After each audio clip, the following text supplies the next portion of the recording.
Hi, I'm Frankie, and my mission is to help young families to grow their marriage and their wealth. I'm a financial planner and I'm also a coach, a marriage coach. So today's topic is about loans, and I've titled it as Getting Rid of Loans and Build Your Marriage. Getting rid of loans and building your marriage. I believe this is a very, very important topic. As I have coached so many families, this is one common thread I've seen across most families is that whether you have a high salary or a low salary or a medium salary or whatever it is, taking a loan is like a style, it has become a fashion.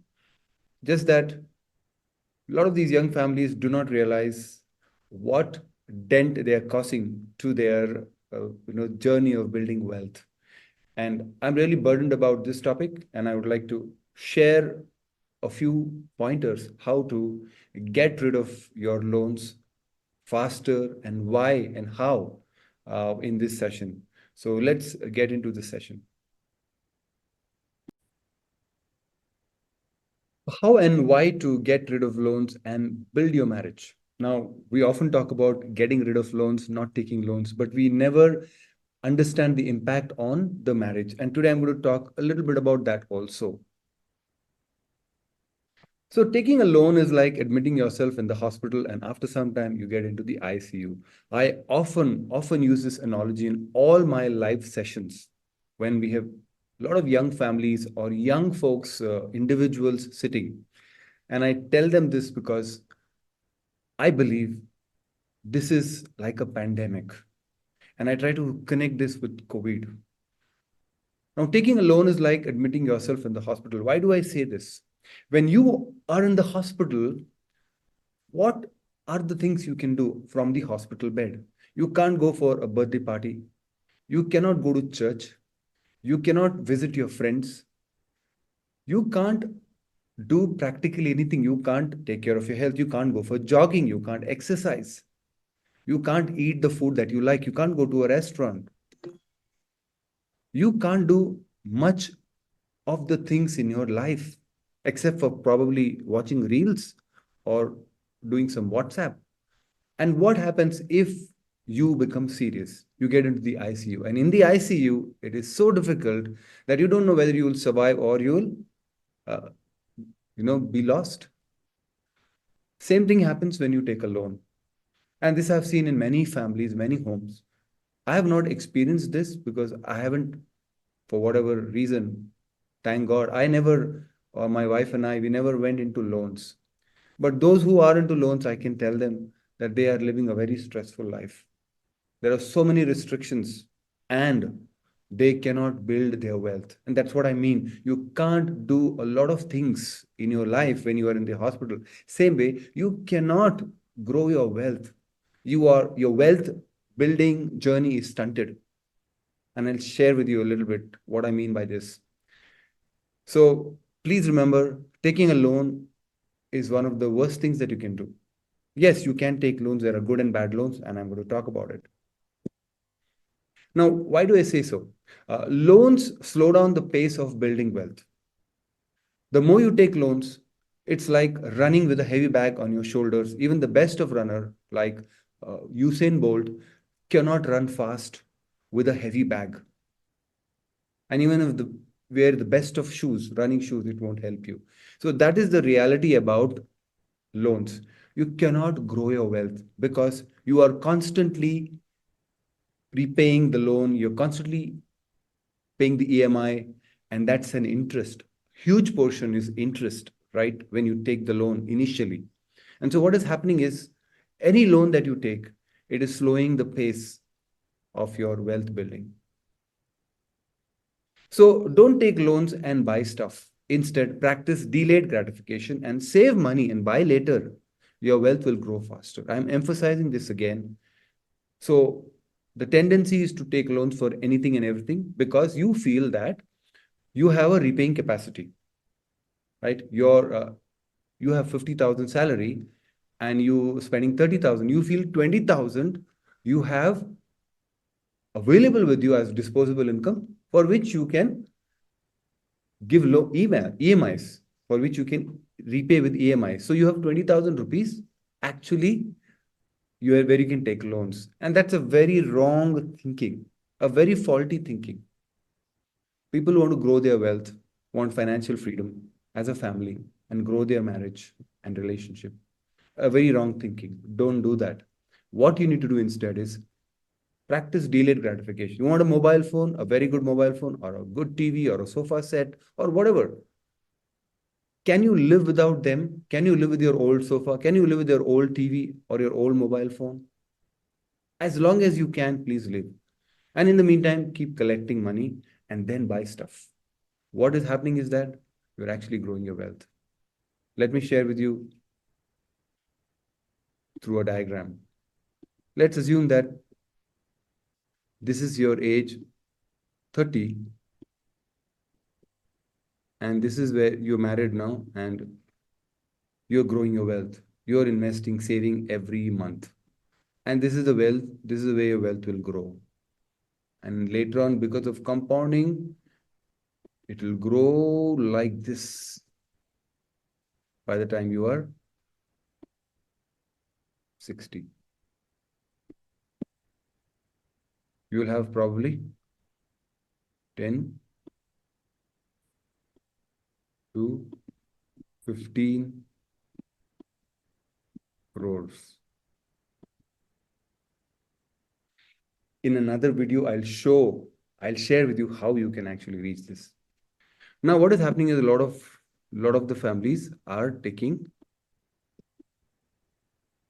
loans. So at this age, they are taking loans, probably a loan of, let's take a loan of a few lakhs. It's negative, right?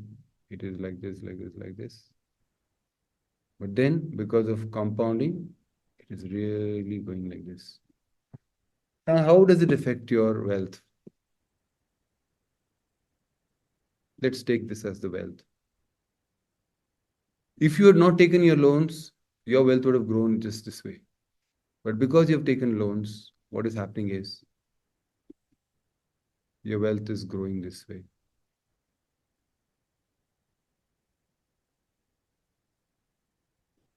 Probably you will have maybe 2 crores or even less. This is just because you wanted to enjoy life early in life. This is part of your life, probably when you are 35 or 40. 35, 40. You wanted to take loans. What has happened is because of that, your wealth building, your wealth growth has stunted. And this is the reality of many, many families. But if in these years, if you'd controlled yourself, saved, and not taken loans, your wealth would grow like this. There's a huge gap. And I'll show you with examples in my upcoming videos how exactly this happens. Now I done a survey among young families. This is 4 or 5 months ago, and 76 responses I got. And there are several questions I'll share with you later in my other videos, what they are. And this is a question I had asked.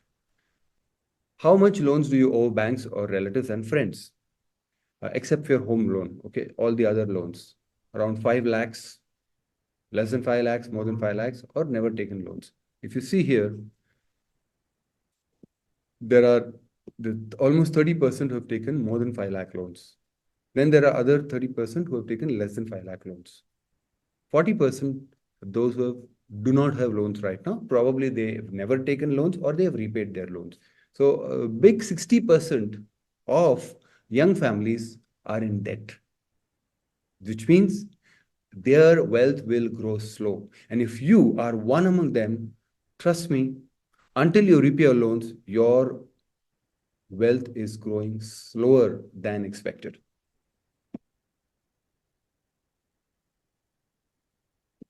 This is an article I just picked up from the website, March 17th, 2024. So this article came in indiatoday.in, and I picked up this article where it says that credit card usage in India has seen a jump between 2019 and 2023. And credit card defaults have gone up.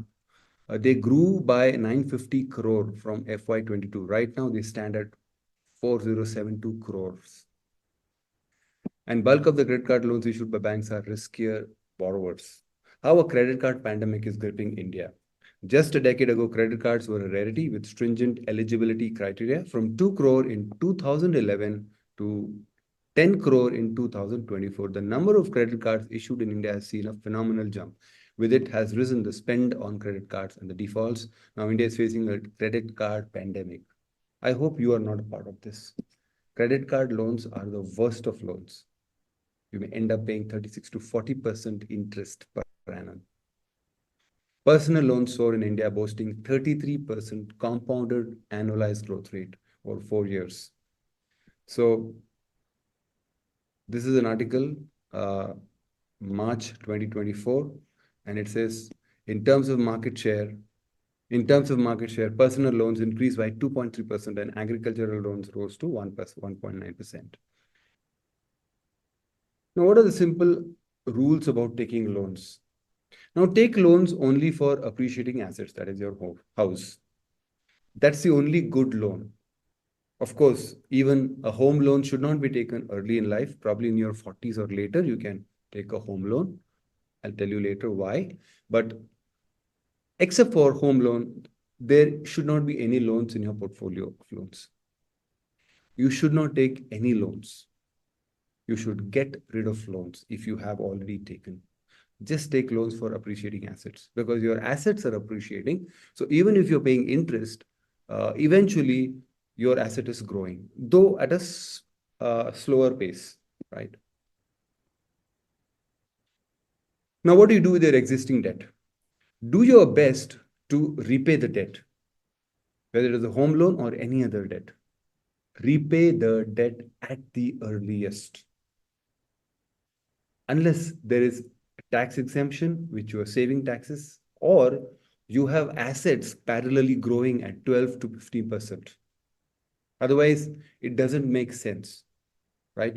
Otherwise, prepay your loan, get rid of your loan, and remember that loans or repaying loans is not just about money or math or economics. It's also about sentiments. It's also about how you feel, right? If you have a huge loan, and you have to repay that loan, however much assets you have, still that is a loan which you have to repay. It still can bother you or your family members after you, right? So use bonuses to prepay loan, not to buy depreciating assets. Use hikes to increase EMI and repay loans, and reduce expenses and investments to prepay your loans. So do whatever you can to repay your loans, whatever possible, right? And what do you do if you have a huge debt? Uh,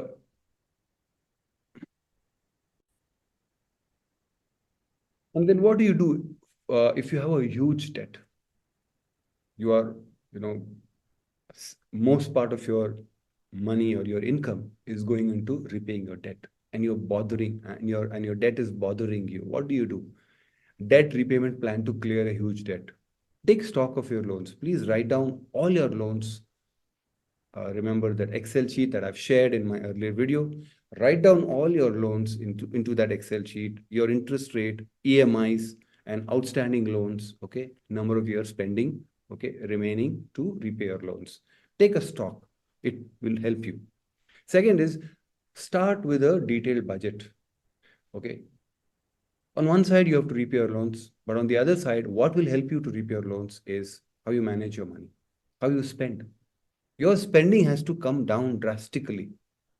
Look at all your expenses, especially the variable expenses like groceries and electricity bill and whatever you buy, vegetables and fruits, uh, and your travel and buying food outside, uh, everything that is variable, right? Which you can control. Stop wastages, take control, bring all your variable expenses down. Fixed expenses like rent, you cannot reduce. Of course, if you can go for a house where you have to pay less rent, yes, you can. But then all that is not so practical initially.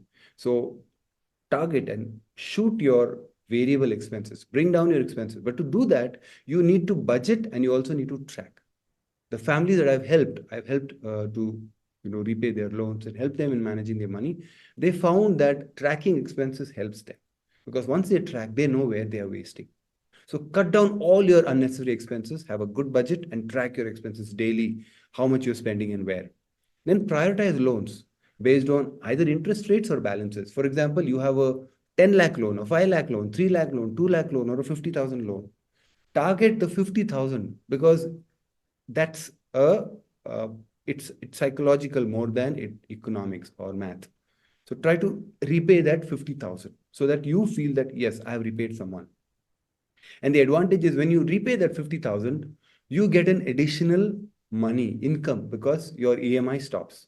So that additional income then becomes your loan repaying tool, right? Or else you can look at all your loans and look at where the interest rate is high. For example, 24% interest rate, 12% interest rate, 5% interest rate. So a 5% interest rate may not be a big botheration, but the 24% interest rate is a big, it's a big hole. It can create a big hole in your pocket. So try to repay that first. So decide how you want to do it or a combination of these two. But have a strategy, have a plan. Then negotiate with creditors or for better terms if possible. Talk to your creditors. Ask them, uh, can you can they reduce the loan so that you can repay it faster or you can repay in less EMIs or something, right? Try to negotiate with them so that you can repay. Or else, if you can get another new loan from someone, which is unlikely, but if it is possible, take a huge loan and repay all these, right? And this huge loan that I'm talking about should be lower interest. So what happens is you're taking a new loan with low interest and repaying the loans with high interest. It is not so practical, it's not so easy as I talk about, but if it is possible, please do it. And finally, increase your income and reduce your expenses to free up funds for debt repayment. That means try to do some gigs, new jobs, or something online where you can earn money. Try to do this as much as possible, right? If you have some special talent or skills of writing or recording or teaching, uh, in the weekends you can teach online, have a coaching or give some tuitions, do something to earn extra income. You look at the time that you spend. Do you have at least 1 or 2 hours in a day where you can actively do some work? Do that. And reduce your expenses. Again, go back, your budget, reduce your expenses so that you can repay your debt. Finally, debt affects marriage. Why debt destroys marriages and how to fight back. Here is an article which says that debt is an increasingly heavy burden on Americans, right? Uh, Friends, this is the same thing across the world, even in India. About 40% of households carry consumer debt, which can include student loans and car payments, as well as credit cards. On average, those who carry credit card debt owe somewhere around $5,000 to $7,000, often paying very high interest rates. What debt can do? Although debt can be a useful tool, it can also bite back. As a matter of fact, research shows that carrying consumer debt can definitely harm your marriage, especially if you and your spouse tend to fight about it. In a study of more than 4,500 married couples, researchers saw that couples who took on more debt over time became more likely to split up. Couples with higher debt also fought more about money and reported lower marital satisfaction. In a second a study looking at newlyweds, researchers found that taking on credit card debt was linked to lower marriage satisfaction. Meanwhile, paying off debts was linked to increased satisfaction. And when new couples took on debt, they tended to fight more, spend less time with each other, and perceive unfairness in how money was handled in their marriage. And it is said that women, the wives especially, have more fear about insecurity about loans. It affects them emotionally, not so much men. So, husbands, if you love your wives, please do this. If you love, if you are care for your marriage and you want to enjoy that married life, not just now, even in later years, get rid of your loans. Get rid of your loans as fast as you can. It'll save your marriage, protect your marriage, build your marriage, and also build your wealth. And you will reach your financial freedom very early, earlier than you expected. So, friends, don't take this lightly. If you have liked this video, please give a thumbs up and also subscribe to this channel if you haven't already, and spread this message. Share this video because this is the best thing that you can do for yourself, a favor for you, your family, your wife, and your children.